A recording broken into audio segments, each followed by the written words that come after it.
Assalamualaikum warahmatullahi wabarakatuh. Apa kabarnya anak-anak hebat? Sekarang kita akan belajar matematika bersama saya, Bapak Sugiharto. Pada kali ini kita akan belajar tentang bab 1 yaitu pecahan dan desimal. Dan materi kali ini yang akan dibahas ada dua. Yang pertama, perkalian pecahan dengan bilangan asli. Dan yang kedua, pembagian pecahan dengan bilangan asli. Oke, sebelum kita membahas tentang perkalian dan pembagian pecahan, ada baiknya kita mengenal dulu apa itu pecahan.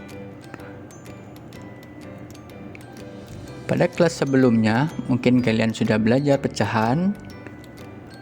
Untuk mengingatkan kembali tentang pecahan. Pecahan bisa diartikan pembagian yang tidak habis dibagi. Jika pembagian sebuah bilangan tidak memiliki hasil, maka bisa dinyatakan dengan bentuk pecahan. Dan apakah bilangan asli itu?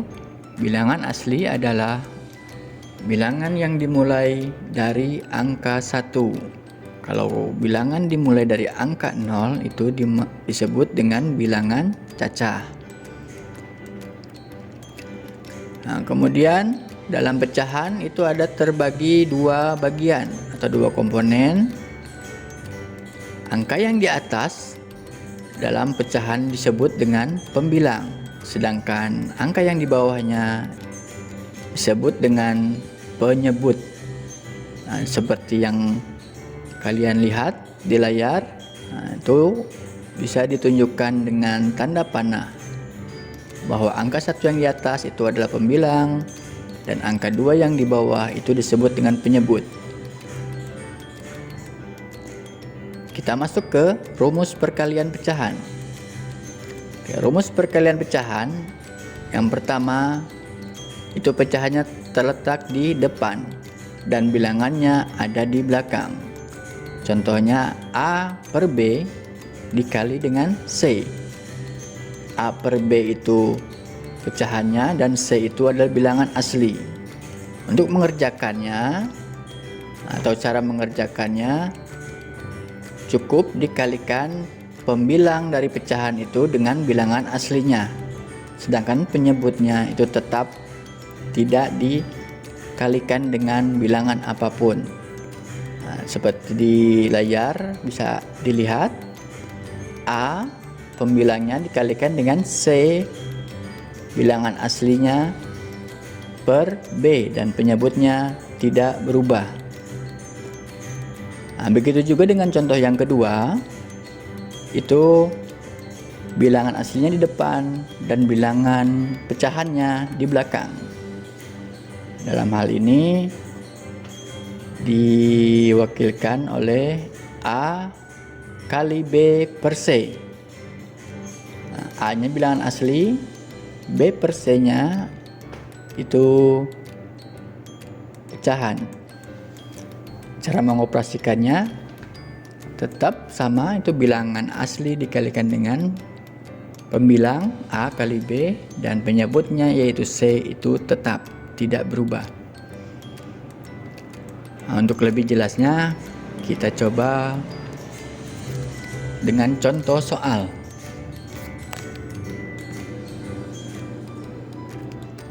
Ya, kita coba contoh soal yang pertama. Itu 1 per 2 dikali 3. Cara mengerjakannya 1 dikali 3 per 2. 2-nya penyebutnya itu tetap. Sedangkan yang dikalikannya pembilangnya 1 dengan bilangan aslinya 3. Jadi 1 dikali 3 per 2, maka hasilnya adalah 3 per 2. Dalam hal ini, ketika pembilang lebih besar daripada penyebut, maka bisa dikonversikan atau dibuat pecahan campuran. Nah, maka pecahan campurannya dari 3 per 2 adalah 1 per 2. Dan contoh yang kedua,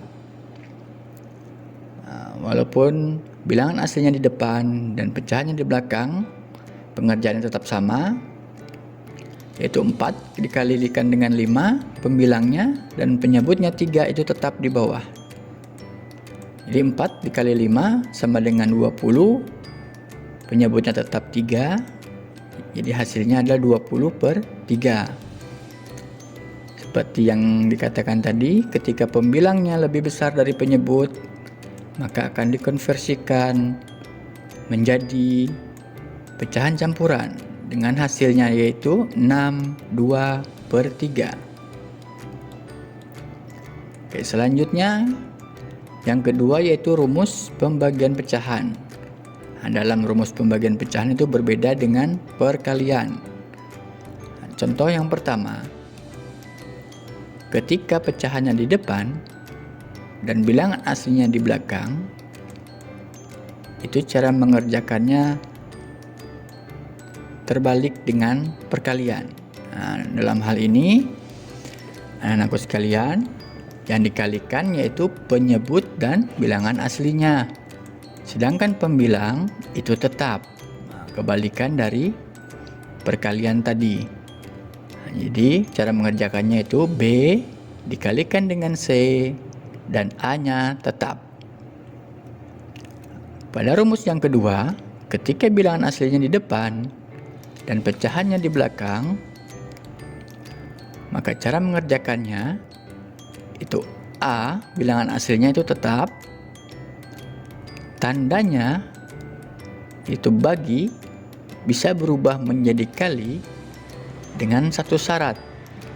Ya, ini syaratnya pecahannya posisinya ditukar atau dibalik. Yang tadinya pembilang menjadi penyebut, yang tadinya penyebut dirubah ke pembilang, dibalik. Nah, yang awalnya B per C akan berubah atau dibalik menjadi C per B. Nah, setelah ada perubahan, maka selanjutnya pengerjaannya sama dengan rumus perkalian. Ya, kalau seperti ini kan ada kali. Nah, tanda baginya berubah menjadi kali, sedangkan pecahannya ditukar atau dibalik. Nah, maka ini dikerjakan sama dengan rumus perkalian, yaitu A dikali dengan C. Nah, pindahkan ke sini, dan B-nya penyebutnya tetap. Nah, seperti itu. Nah, untuk lebih jelasnya kita coba dengan contoh soal. Soal yang pertama, ya 1/2 pecahan di depan dibagi dengan bilangan asli. Nah, bilangan aslinya di belakang.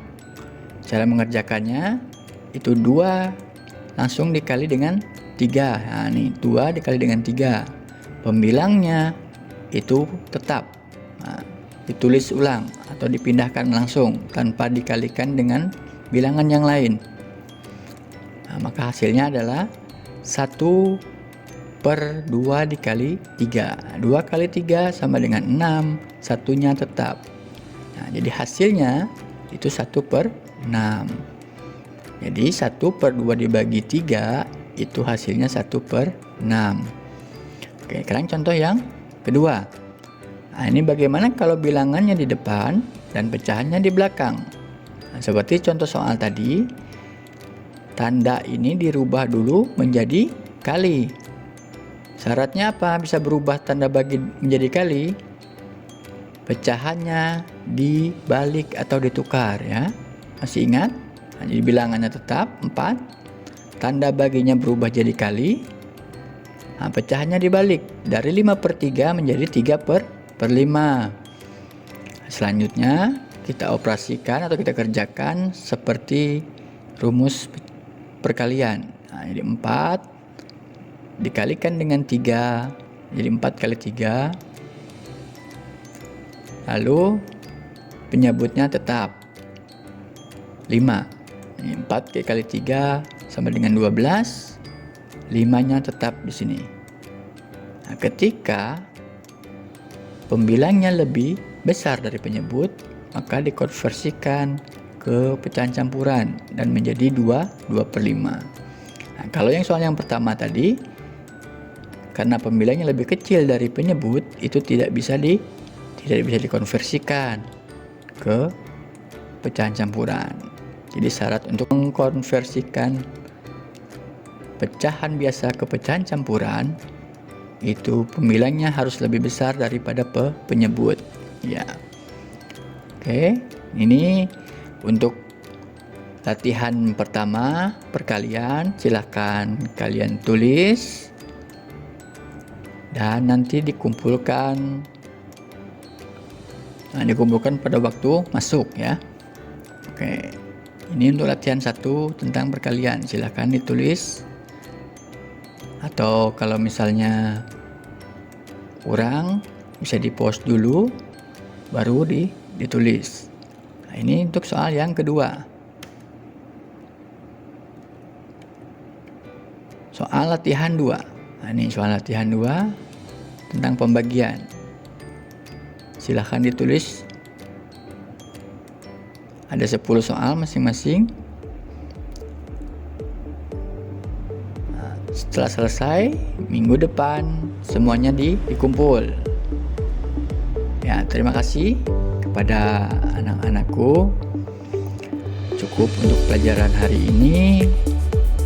Semoga kalian sehat-sehat di rumah, dan semoga apa yang disampaikan dapat dimengerti. Sampai ketemu kembali. Wabillahi taufiq wal hidayah. Wassalamualaikum warahmatullahi wabarakatuh.